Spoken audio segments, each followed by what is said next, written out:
Hey, Stephen, thank you so much for joining us today. It's a real honor to have you on the show. It's my pleasure. Great to be here. So, for the audience out there who is not familiar with your incredible work just yet, would you mind sharing with them a little bit about what you do and how you got to this point? Sure. So I run a company called Ancient Crunch, and we make snacks that are healthy by default. What does that mean? It means that everything that you go and eat on a daily basis, the Doritos, the Tostitos, the desserts, the ice creams, every food that you can just go and get, the easy food to acquire, is basically full of things that are bad for you. Um, and so if we're ever going to fix health on a massive scale, it's not so much about, educating everyone about how to avoid this or that, or like people do not need to like have PhDs in biochemistry in order to like fix health. All we have to do is make the food that is easily available, the healthy food. And in particular, the food that's easily available and like, desirable, delicious, crunchy, whatever. We have to make that the healthy food. And so we have a product called MASA chips, which are tortilla chips, just as you remember corn, organic corn, of course.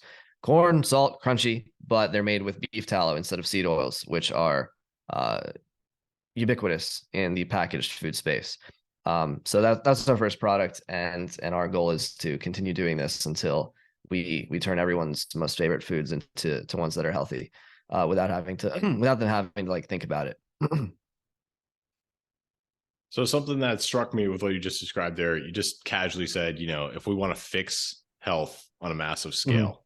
And so I imagine that's, the motivating factor here. Where does that come from for you? What sort of, what even, I always, you know, business is hard, right? Starting a business is like Mhm. the hardest thing on the planet. Why start a business in this space and why target such a large goal? So for me, I got into health after growing up. I wouldn't say like sickly, but I wasn't the healthiest kid growing up. I would get sick a lot. I was always getting allergies. I would have congestion. I had low energy, digestive problems, whatever have you, which is an increasingly common thing that most people are dealing with nowadays. Their default state of life just like makes them sick. And I figured out how to fix this on my own, and I it was mind changing, right? Like my entire outlook changed when I knew that I could go more than 20 feet from a box of tissues, or I would actually have the energy to like wake up and do the things that I needed to do. It's a very different state of existence when you're like healthy and full of life compared to the way that I think most people live their lives. Um, and so I think there's a lot of problems out there, right? And the fact that people are so sick and not optimally healthy is chiefly related to most of them. And so if we want people to be healthy, like, yeah, you can spend the 8 years that I learned or the 8 years that I spent learning all these things about diets and physiology and hormones and whatever have you. But at the same time, it's like, I don't think it should be expected of your average everyday person to have to like do all that just to like feel good in their bodies. And in order to fix that, in a real way, we have to make it so that it's easy to be healthy. And I don't mean in the sort of like we're lazy convenience kind of way. I mean in the simple fact that like when you wake up and go live your daily life, the choices that you have available to you for how to live your life should help you instead of harm you. And so that includes a lot of things, but in particular, it includes the food that people eat. And right now, it's very hard to go and find healthy food. You have to learn how to cook. You have to learn how to read labels. You have to learn what the labels mean. You have to like learn where to go to buy the food before you can even cook it. And all of that poses a significant barrier for people who are trying to be healthy. So my goal is to make the project of like personal health optimization as easy as possible. I love that. I mean, it's definitely something I can resonate with, and I can say from my own experience, over time, as you start to realize, what's healthy food and what's unhealthy food, you start to realize that even in a conventional grocery store, huge percentage of the products on the shelf are things that you ultimately would not want to consume to have that personally optimized health, right? Right. So so it's good to realize that, but at the same time, it's like if you know all this, then it's like, okay, now what? If all the food in the grocery store is bad for me, then where am I supposed to get my food? Now all of a sudden your life went from like very easy to very difficult. And if we're ever going to make an actual difference in the sort of like public health metrics that people can talk about, like whether it's obesity or any sort of diseases or people's just lethargy or whatever have you. Um, if you're ever going to like fix that, we have to make the choices that are healthy the easy ones, healthy the ones that happen by default. Like in the 1950s, people would just wake up and go to the diner where they bought food that wouldn't hurt them, and they went to the food store where they bought food that was full of nutrients. No one and people in the 1950s were healthy, but it's not because they all studied, all the keto diets and vegetarian diets and hormones and pro metabolic and whatever. People were healthy not because they knew all these things, but just because their everyday lives did not did not go down a path that was harmful to them. So we have to sort of recreate a world where like the obvious choices are the healthy ones. One of the ways to start with that is the food, or well, probably the best way to start with that is the food, and hence why what we're doing over here with MASA. Absolutely. And so I'm curious, the first question that came to my mind is like, why chips? Why start with, why this product? Well, it's very simple. I like chips. Simple I enough. think corn tortilla chips were the last seed oil food that I like had to give up because they were the hardest for me. Um, Especially like if you take away a lot of the foods that like are common but are really bad for you, whether like the low quality bread or crackers or like a sandwich, for example, can you get good quality bread? If you take away all these things, like corn chips are one of the only like reasonable carbs that you could have left. That's like good for you. But all the corn chips are made terribly. They all have not only do they have seed oils, they have like an unidentified mixture of seed oils, which is evidenced by the fact that if you pick up any label, it'll say like canola and or sunflower and or safflower oil. It's like, dude, they don't even know what oil's in it. Not that it matters because they're all terrible. But they don't even know what oil's in it, you know? So and corn chips, I mean, I just personally think they're delicious. I was a big fan as a kid of eating nachos. My mom would make this as like a snack after I got home from school. Um, and there's just zero options for that. If you want a corn chip, just you can't do it. And they're not the easiest things to make at home either. So and it just so happened that, when I was hanging out with my friends when this idea first came about, corn chips were implicated in the situation. I was in Miami, I think, for New Year's with a few of my friends, one of whom had ordered like Uber Eats tacos to the house. Came with chips. They looked delicious, fresh, warm, whatever. And he was just like, stuffing his face with these things, and I'm like, not eating them, obviously. And we start talking about the whole like, okay, yeah, you're healthy, but I'd rather like enjoy my life, blah blah blah. And I'm like, yeah, there's nothing against corn chips. Corn chips are great. No problems with them theoretically. I have a problem with soybean oil. And so we started talking about how a good corn chip could be made, like what are the characteristics of a good corn chip. And I started describing it, and then he was like, well, why don't you make them? And I was like, well, maybe I should. And then we did. And that friend was now my co-founder, and now we have MASA. So that's how it started. That's incredible. And I mean, I got the chips here. You got beautiful branding, great packaging, and you're kind enough to send me a few bags of these chips here. And I have to say, the only reason this one's still here because I was waiting for this interview. Otherwise, it's been long gone. They are really good chips, and definitely have a unique taste. Don't make you feel sluggish after. And I'm really not just saying that because you're here in front of me. It's, I recommend anyone try it out. You're going to have the same exact experience.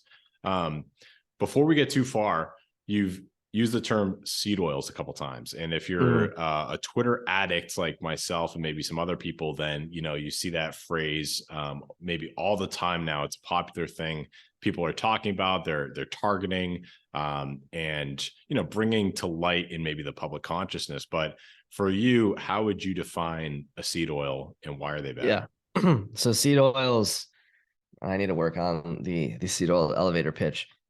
Seed oils are also known as vegetable oils or cooking oils. They are oils that are derived from seeds, obviously. And they are derived from seeds using intensive industrial equipment and artificial chemicals and methods that really did not exist until 100 years ago. it's like one of the first things people learn if they're like trying to eat healthy is like eat natural whole foods, real foods that are like you can grow them outside and you bring them inside and eat them. Um, Seed oils is the opposite of that. They literally do not exist without the support of massive, large scale industrial operations, equipment, chemicals, solvents, processing, what have you. They're the opposite of a natural food. And they're also in everything. To about 100 years ago, seed oils made up like 0% of our diet. And now they make up 20% of all calories. Not even calories from fat, all calories. So they're highly unhealthy for reasons which I don't know if you really want to get into. We can. But the reason comes down to the fact that seed oils happen to contain high proportions of polyunsaturated fats, also known as PUFAs, which are very pro-inflammatory because they oxidize easily. Oxidation is a chemical reaction that occurs to seed oils that, from light, heat, and air, the molecules break apart and they become very reactive. And when a molecule is reactive, that means it wants to bond with other molecules. And if those other molecules happen to be in your body as parts of your tissues, then seed oils will like steal electrons away and tear apart molecules that are in your body. And so they're very inflammatory is how this works. And because they're inflammatory and because like oils, when you eat fat, it goes everywhere. It goes in your skin, it goes in your blood, it goes in your organs, it goes in your brain. Because of this, seed oils are implicated in almost every degenerative disease of any organ that you could think of. And Wow. They also make you fat. So yeah, seed oil is bad. And they don't make you feel good after you consume them. Well, yeah. Yeah. And, just take it a little bit further on oils in general. I feel like fats are something that, especially in the United States, people have a very mixed relationship with. And it seems like there's for decades has been sort of the wrong information going around about fats altogether, because people will talk about healthy fats and unhealthy fats. And again, like in the public consciousness, a lot of people think that vegetable oils, it's got the word vegetable in it, right? They must be healthy for you. So what's your, what's your take on where we're at understanding what are healthy fats, what are unhealthy fats, and which are the ones that people should generally consume? Well, I mean, it depends on who you ask. If you ask me, like we know, it's very obvious. Like healthy fats is not a problematic term. Healthy fats. The problem is when you start to ask people, okay, which fats are healthy? Yes, there's good fats and there's bad fats. That's true about almost anything. There's good carbs and there's bad carbs.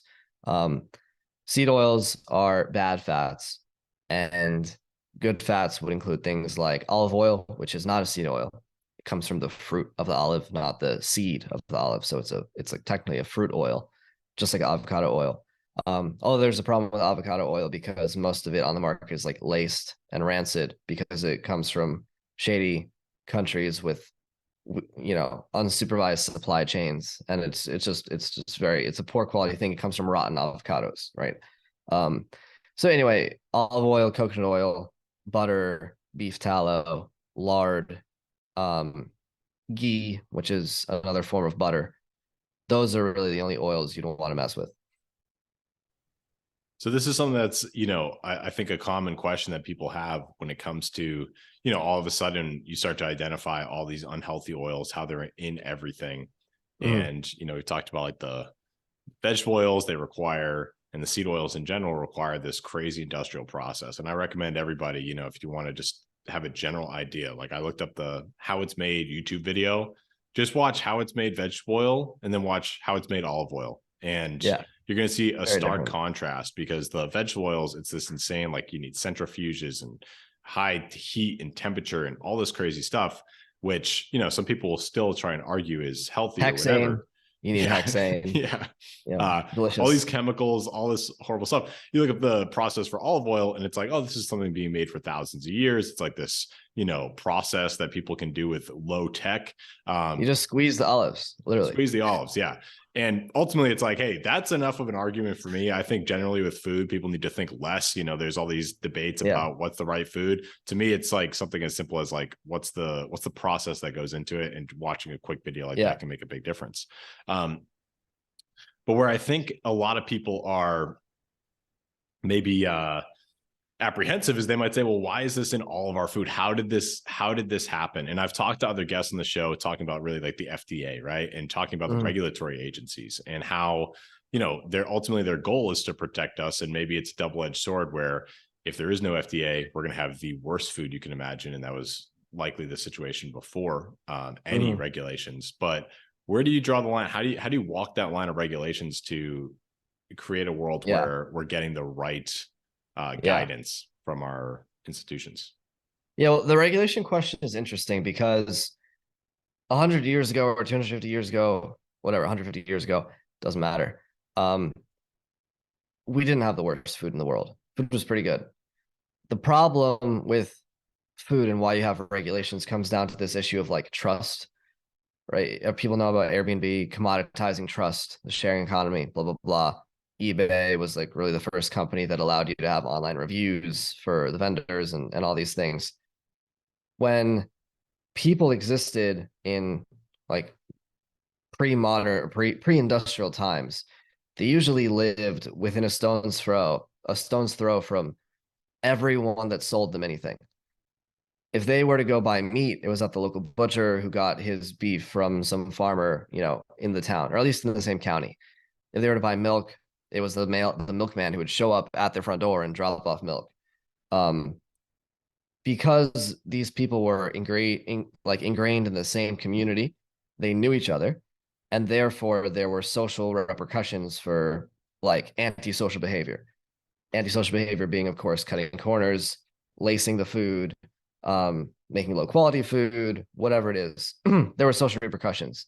And because you wouldn't want to be like banished from the town where your parents and grandparents and wife and friends and everyone you've ever met like lived, you would, if you're like a food producer, you're going to make food that is like good, because if you don't, not only will it have economic repercussions because no one will buy your stuff anymore, you'll have social repercussions as well, which no one wanted to deal with. You couldn't just like pick up and move to San Francisco or whatever.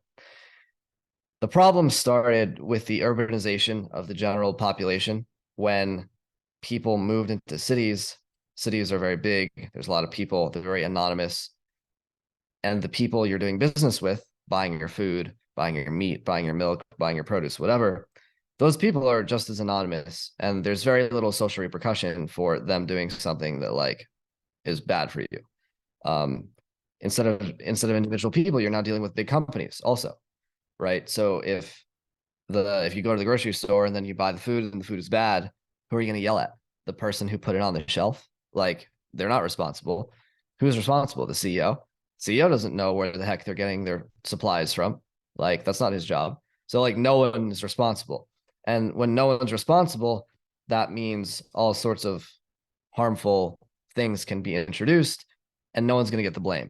No one's going to get the financial penalty. No one's going to get the social penalty, whatever it is. So the FDA, in that world, something like the FDA serves a pretty reasonable purpose, because people will not be able to police the communities themselves because the community basically doesn't exist anymore. You bring in the feds to police the communities, or the non-communities, for everyone. And they have done good work in this regard, particularly in like the relatively distant past at this point. The difference is between that world when the FDA started and invented all these rules and regulations and what have you is different from the world that we have today. Thanks to the internet, social repercussions are now a thing, albeit a little less intimate of a thing, in the form of online reviews. Your Uber driver's rating gets below 4.7 and he's no longer allowed to drive Uber. You want to stay in an Airbnb? Well, now you know what people think because there's reviews. So it calls into question the need for some sort of external agency to kind of police these things. If MASA were bad, people would not buy it. They leave bad reviews, and then that's it. No more business. But because we have the technology that we have, it's a different world, and the original problem that the FDA style regulations were designed to solve, that problem doesn't necessarily exist in the same way anymore. Anyway, that being said, as far as the whole seed oil thing is concerned, I think we got here because of two things. Well, of one thing really, which is that they're just much cheaper to produce. Not only are they cheaper to produce, they're easier to make in large quantities. If I want to go buy 100,000 pounds of tallow to make MASA chips, I can't. There's no store, there's no supplier on earth that has 100,000 pounds of like grass-fed beef tallow. But if I want 100,000 pounds of canola oil, you bet there's plenty of people I can call up and get 100,000 pounds of canola oil. Because of the processing done, it's able to be made on a much larger scale, and the finished product is much more consistent and homogeneous. All bottles of canola oil are the same, but every cow's fat is different, let alone different farms and different states, what have you. So it naturally lends itself to being an ingredient in like large scale, mass produced packaged foods. And because of large scale, it's cheaper. It's like a virtuous cycle or a vicious cycle based on your opinion of seed oils. The cheaper it gets, the bigger the scale is, and the bigger the scale is, the cheaper it gets. And so traditional ingredients like tallow or lard are unable to compete on price. And so if no one is aware of or interested in quality distinctions between seed oils and tallow or whatever, then the cheapest product wins. And Americans, for the most part, over the past 70 years, base 100% of their food buying decisions on price alone. And in that world, the cheapest food wins. And so now seed oils are in everything. Totally makes sense. With MASA chips, it's, just given everything that you just described there with, the mass production of different, chemicals, compounds, whatever, makes the unhealthy alternatives popular and more accessible and, creates this whole supply chain around it. I'm curious sort of what went into assembling the supply chain for these chips and sort of like, where would you place the price point today versus where would you like to see it get to? Yeah. So there's a big difference between MASA today and MASA 2, 3, 5, 10 years from now. And that comes down to the question of scale. Right now we have, different farmers or different, regional small vendors whom we trust to get us all the stuff that we need. Over time, it's very possible that we can vertically integrate all that stuff ourselves. Like, will Ancient Crunch have like 10,000 head of cattle in Missouri in 5 years? Maybe, it's quite possible. Although at some point there'll always be the need to buy it elsewhere, because if you have a cow, you kill it, you get 600 pounds of meat, and maybe you get 50, probably closer to 25 pounds of tallow.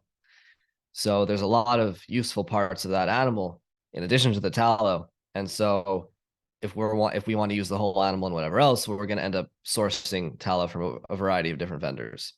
So right now, this isn't too severe of a problem for us because we're small enough that like we can work with one or two different vendors. But over time, this will continue to be an issue where we'll have to, onboard additional suppliers and keep aggregating them. And if we need 100,000 pounds of tallow, what's actually going to happen is we're going to have 10 different orders from 10 different farms for 10,000 pounds of tallow. And we'll have to assemble that all on our end.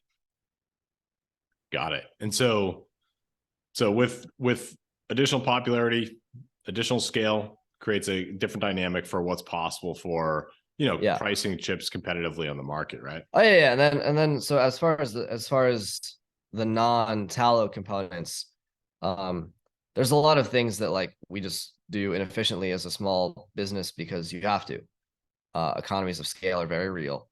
And I mean, like talking about chip manufacturers. So people may not know this, but all of the snacks, all the packaged foods they eat, virtually none of them are made by the company that's selling them to you. Even like Frito-Lay or whatever, PepsiCo, they contract with different, regional manufacturers to supply that area's Doritos or Coca-Cola or whatever it is. They don't, in many cases, own their own production, even at that scale. So the way this works is like you want to make a product, you have your recipe, and then you go to one of these guys, and if they have room to pencil you in, they can pencil you in, and you have to like make a big quantity all at once, and then that's your supply to last you however many months of distribution. Like all in one day, they can do this.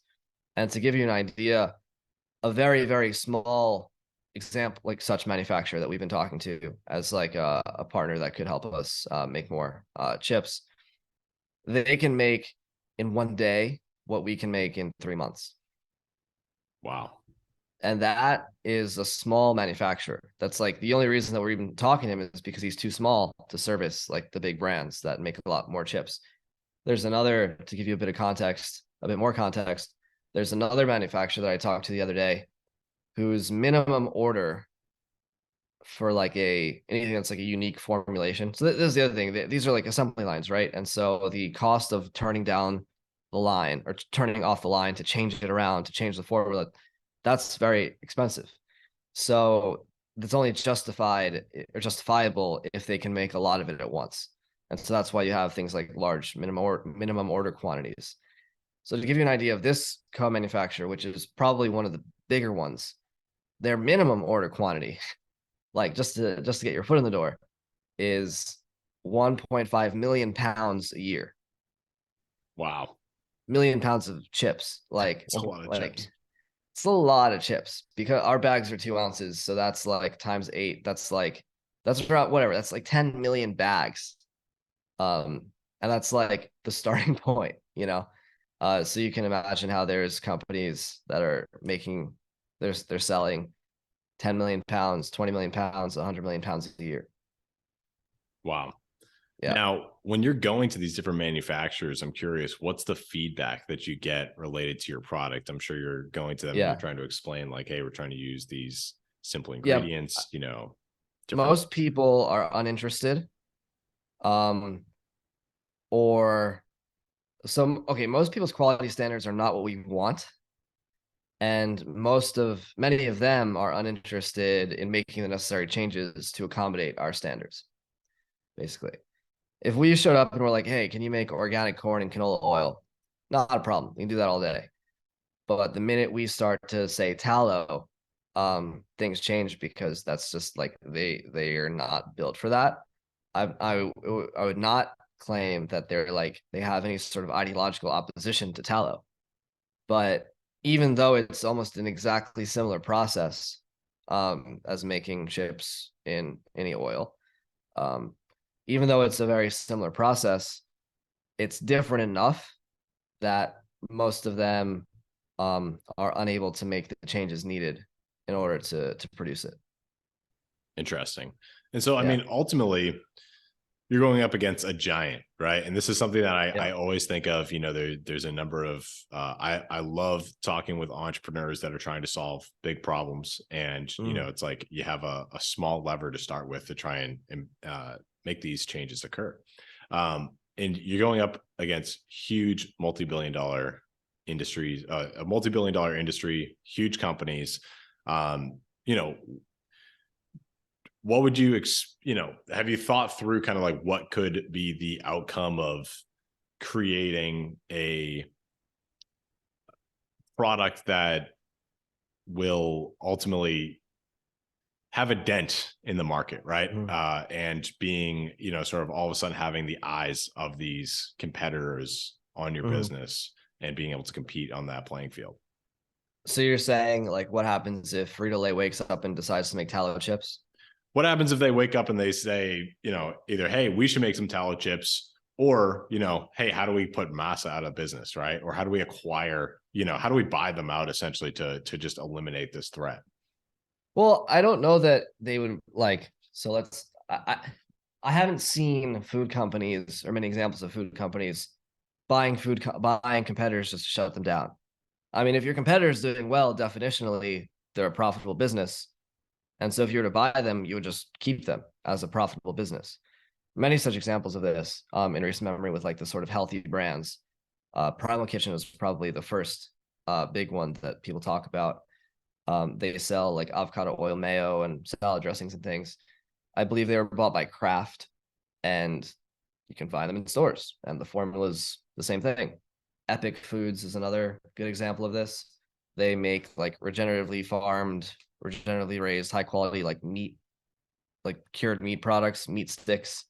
meat jerky, like beef jerky, venison jerky, bison jerky, all these things, they were bought by General Mills, and you can find them wherever, and it's like the same thing.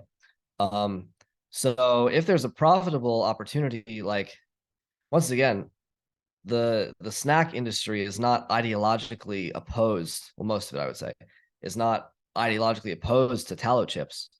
They just don't do it. That's not their business. And so that's not what they do. But if there was a profitable opportunity for them to do that, then they wouldn't say no. The thing about the big food companies, though, is that like I think people just don't really fully appreciate their scale of their operation. Like Tostitos sells $1 billion a year. Sorry, Frito-Lay sells $1 billion a year of Tostitos. That's like one of their smallest brands. Like just Tostitos alone, $1 billion of that is sold in America every year. Wow. And they're dirt cheap too.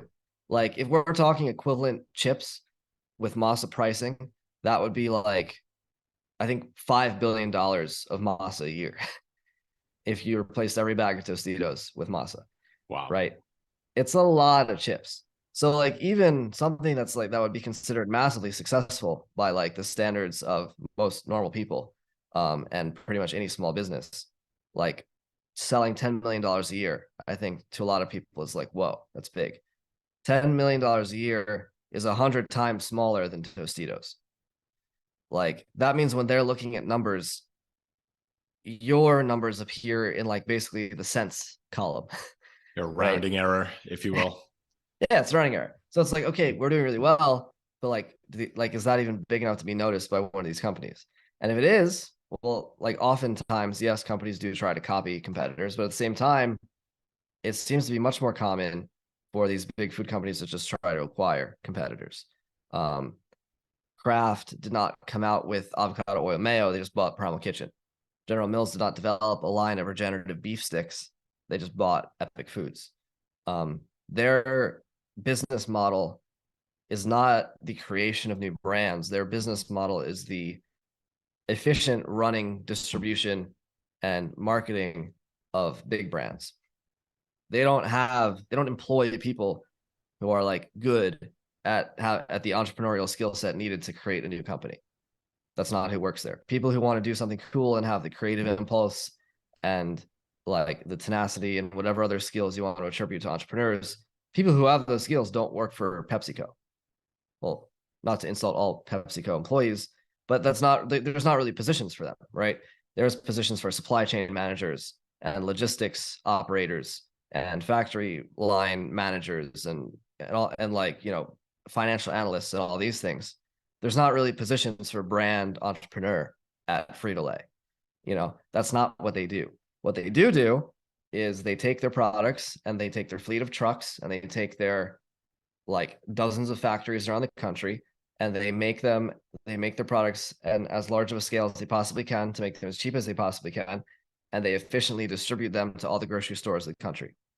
When MASA is sitting on the shelf of some generic grocery store, that grocery store will make, say, 40 to 45% of the sticker price of MASA goes to the grocery store. But Frito-Lay is so big that they bully the grocery stores into accepting a much lower margin. So when Frito-Lay is sitting on the shelf at the same store, even in the same aisle, they're only paying the grocery store like 20 or 25%. And so when you think of, okay, the food's so expensive, the food's so cheap, whatever, not only is the actual cost of that chip to Frito-Lay much cheaper because they make so many of them, the cost at the grocery store is even cheaper because they like negotiate these specific deals with retailers to give them a much better percentage like margin, which makes them even cheaper for the customer, leading to more customers buying more chips. Frito-Lay gets bigger, they grow on the aisle, more customers buy more chips. Once again, vicious or virtuous cycle. Sure. Would you, so, you know, if this opportunity were to arise, would you be open to, you know, partnering with these larger manufacturers or being acquired, you know, in the name of spreading MASA chips and these healthy products, or where you sort of feel philosophically on that? I mean, I wouldn't say it's my primary choice. I'm not going to say that it's impossible. Like to give you an example, I obviously eat very health conscious foods. I'm very aware of what I'm buying. And so I'm not going to like go and buy foods, even if I need to, that are bad. I'd rather not eat. Um, I was at an airport the other day, or the other month, and I happened to be hungry, and we didn't have time to prepare food or whatever it was. Maybe we ate our lunch. I was with my fiance, and we were like, okay, crap, we're hungry. We have a connecting flight. We need to try to find something to eat. And we went looking around the airport to find food, and naturally, there's not many good options. But we found one store in the whole airport that had epic meat bars. And so I bought my regenerative bison, grass-fed bison meat bar, and I had a little lunch. That would not have happened if General Mills did not buy Epic. No way in hell that a niche health product gets its way into an airport convenience store without General Mills behind them. So is that a good thing? Is that a bad thing? Like, I mean, yeah, maybe there's some problems, but there's a lot of good things too, because more people have this available to them. That being said, I wouldn't say it's my primary goal for that to happen. I think there's a lot that we can do for a long time running Ancient Crunch, and I'm very excited to continue doing so basically forever. But at the same time, I wouldn't say it's like I'm not going to just like say no on principle, because there is a lot of good that can come from it too. Sure. Sure. And I can certainly see that, especially, I think if you can trust those partners and you can, align with them on really like what your product is all about. And if they can maintain the integrity of that product, then it sounds like there's, massive benefits there. Right. Once again, they're not there to destroy a good brand. Yep. They're there to make money. And so if they would change some crucial element of a recipe such that the core customer of that product doesn't want to buy it anymore, then they're just shooting themselves in the foot. That being said, while they may not intend to do this, negligence is certainly a thing. And this is a big problem when you have a large company where a new acquisition is like a small percentage of their top line, and through, human error, mismanagement, whatever, they don't care. And so they make mistakes that result in like a brand having, being watered down, so to speak. For example, Honest Tea was acquired by Coca-Cola, and Honest Tea's whole thing was like, we sell our tea in glass bottles. Like, it's better for the environment, it's better for health, it's a higher end product. We sell our tea in glass bottles. Coca-Cola buys them, and lo and behold, they introduce a plastic bottled line. Honest Tea that simply does not attract to Honest Tea's core customer. I can only presume that no one bought it, because a few years later they reintroduced glass bottles to the Honest Tea line. But it seems like it was too little too late. And I think recently I heard that they shut down Honest Tea completely. Wow. Yeah. So, I mean, certainly, in my opinion, granted, I was not the one who made the decision. I don't work at Coca-Cola, but in my opinion, they like screwed up, because why alienate your own customers? But at the same time, the stakes for them screwing up are a lot lower, because Honest Tea's revenue, however many tens of millions, let's say it's $100 million, whatever that was, relative to Coca-Cola's revenue, is nothing. And so if some, middle tier brand manager makes this decision and screws it up, and the whole brand goes belly up, does anyone care? No. So yeah, I think they can definitely make mistakes.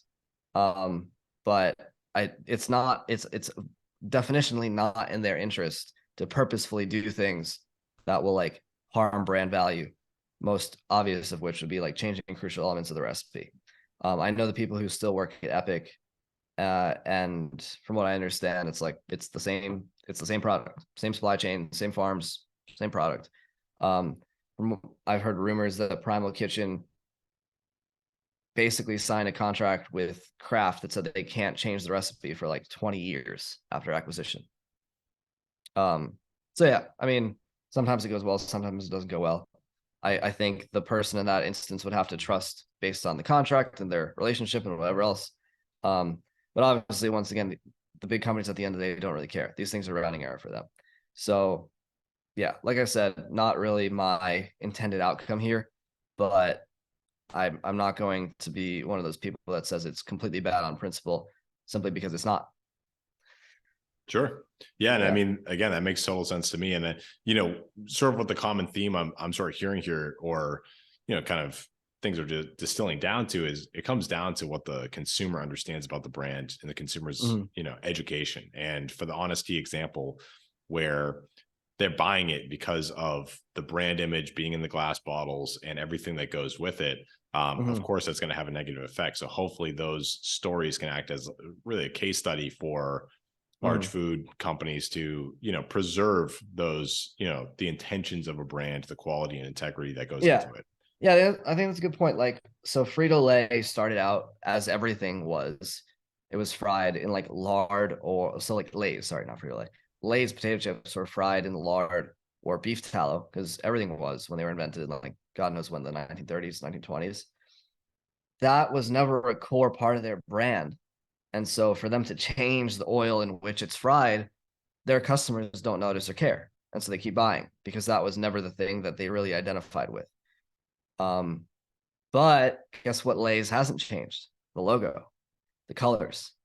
That's the thing in that example. That's the thing that their customers really identified with, and so that's the thing that they kept. And their brand has not really suffered because of that. So I think, yeah, you're absolutely right. Different brands have different attributes that those brands' customers identify with, and changing those things is a gross error.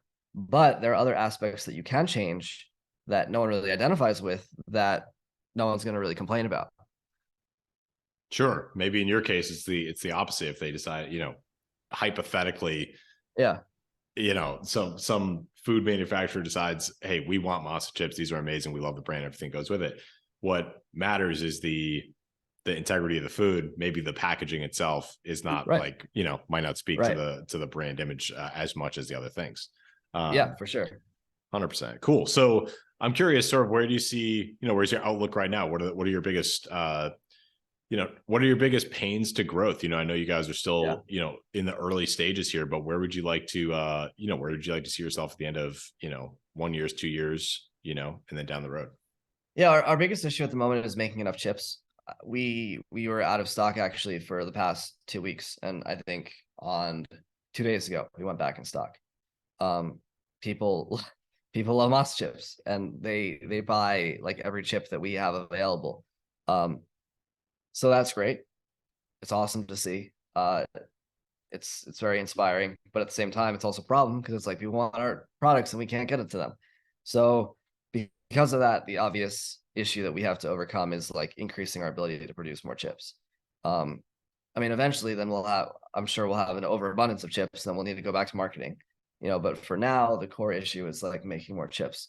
And so there's a few ways of going about doing that. Like I said, there's third-party manufacturers that if they're willing to do what we need without compromises, then we can work on that. But if not, then we're building a chip factory. So one of those two things is going to have to happen in order for us to keep moving along. Got it. Where would you say is, you know, is there a vision to go beyond chips? Um, I would say beyond corn chips, yes. I think we'll probably hang out in the salty snack area for a while. There's a lot of room for opportunity there. Um, but beyond that, like I don't see us producing drinks, bottled drinks or supplements or anything like that. But yeah, similar products I think are fair game. Sure. That's awesome. Yeah. I saw a teaser on your Twitter the other day, so I'm trying to dig out as Nice. much information as I can. And it's awesome, you know, and I always love supporting these products that I see, you know, I have massive respect for anyone that wants to start a business, especially start a business to go up against massive competitors, and also starting a business where, you know, the underlying principles are, you know, like you said in the very beginning, fixed health on a massive scale. Like that's Mhm. huge. It's amazing. And to dedicate your sort of life force and energy in that direction, I think is very admirable.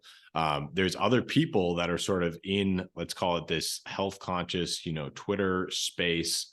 Have you considered forging alliances with them? Because I feel like there's a common customer there. You know, someone, one of my Mm, most recent interviews was with Van Man, right? You've probably seen mm, his tallow products as well on the nice. market. You know, where's there rooms for alliances and perhaps even, you know, just ways to benefit each other, growth, Yeah. marketing, things like that. Have you consider Yeah, that? Van Man is awesome. The tallow mafia is growing. That's very exciting. I think that's a cool example just because like the more people that hear about tallow for skincare, hear like learn about tallow, and then they're like now they understand what it means when it's time to eat a tortilla chip, and vice versa. The more people that are eating tallow tortilla chips when it's time to put tallow on your skin, it's like, oh, okay, that makes sense. Um, yeah, Van Man's a cool dude. We talk. So I'm a big fan of their stuff. Your I think DMs are in just like general, vegetable oils suck, you know, yeah, like for sure. Yeah, that's basically it. Tallow, how can we corner the tallow market? You know, classic. I think there are a lot of people. I mean, we have a large number of like sort of formal affiliates who have like their, you know, their affiliate codes and their links and things. And we're very supportive of them and we love them. And they really seem to like MASA, so that's really cool.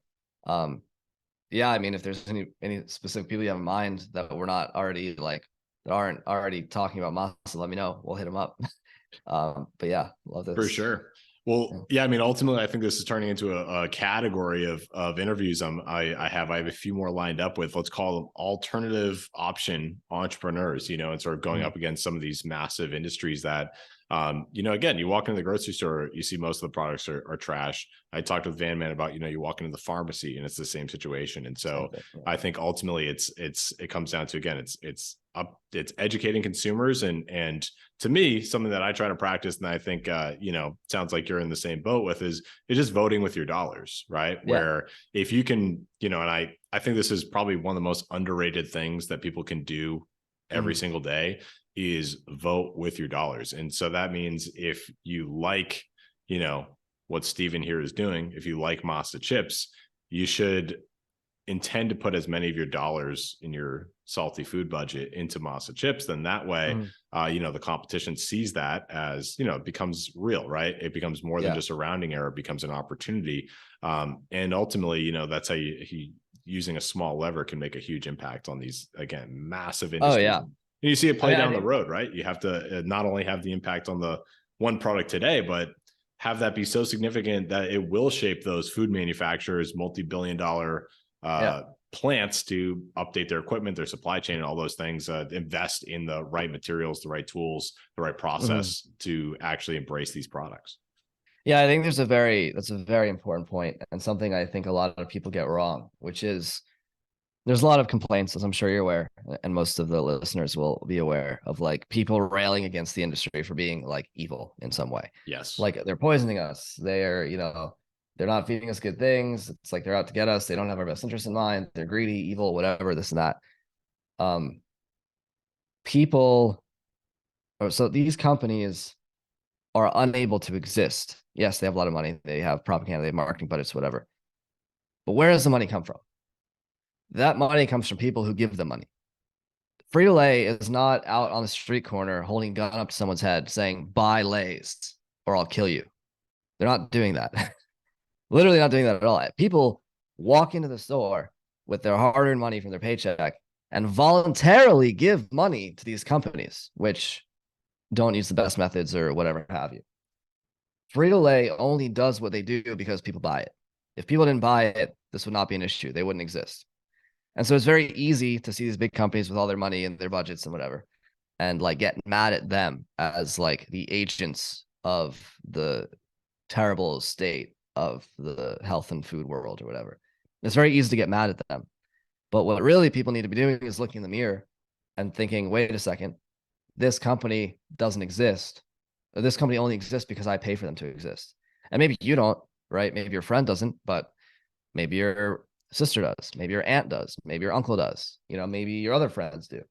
And so if you're someone who sees this for what it is and realizes that those companies aren't doing things that are ideal, you have to recognize that they're only able to do it with the not only consent, but the encouragement, the literal dollars given to them by the customers of the country.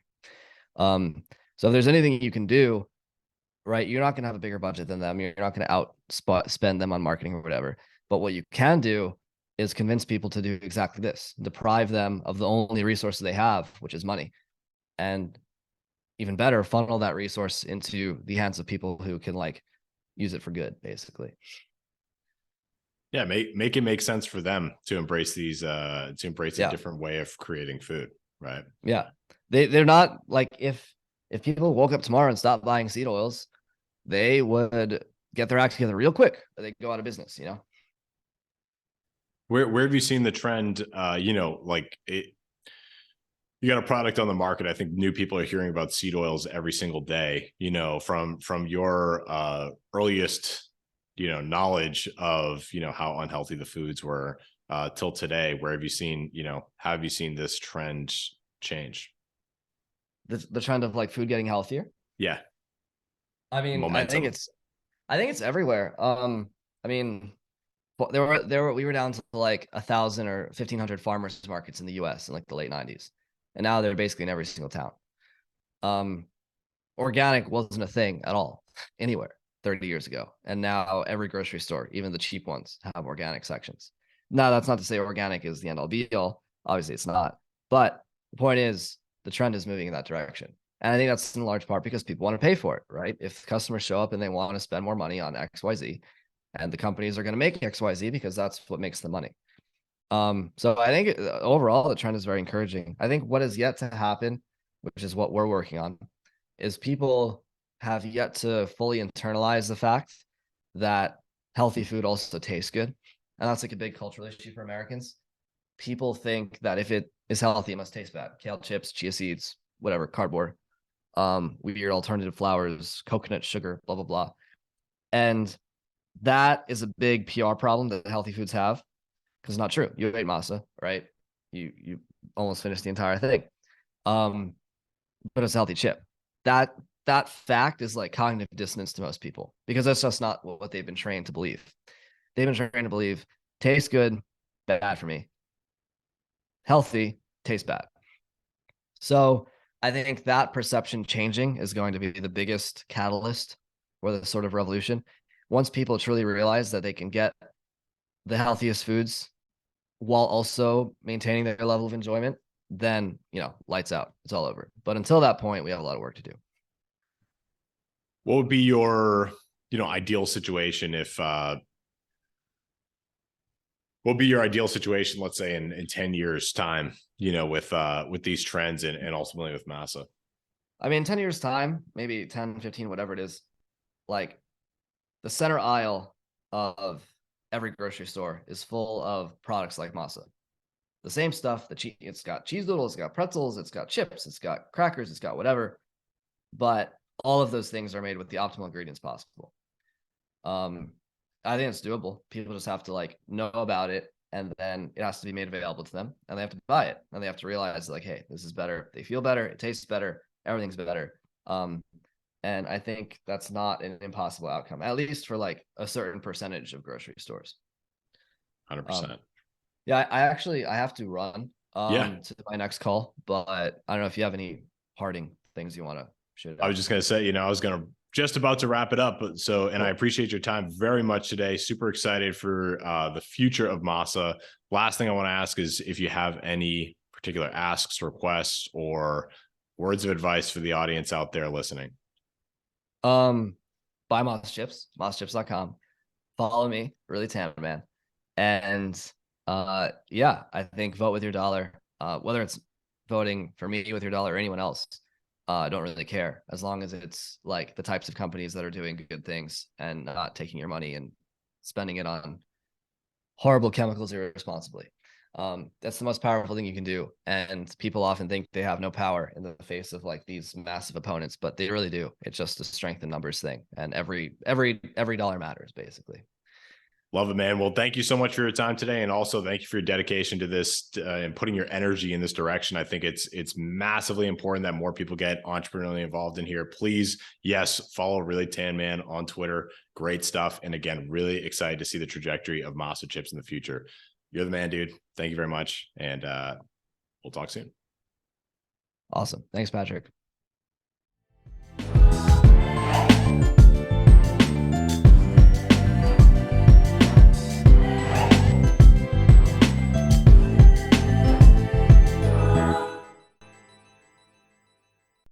Hey, everybody. Thanks so much for listening. If you enjoyed that episode, please hit the subscribe button and follow us on Instagram and Twitter. You can find us on Twitter at KWC Pod, on Instagram at Knowledge Without College Podcast. You can find me, Patrick Butler, at Patrick Butler00 on Instagram and Twitter. I encourage you to send over any feedback you have. If there's any guests you'd like to hear on the show, any topics you'd want to hear discussed, I want to know about it. I want to hear your feedback and opinions. So please help me make this a better experience for you. And I look forward to hearing from you. Have an excellent day, and thanks for listening.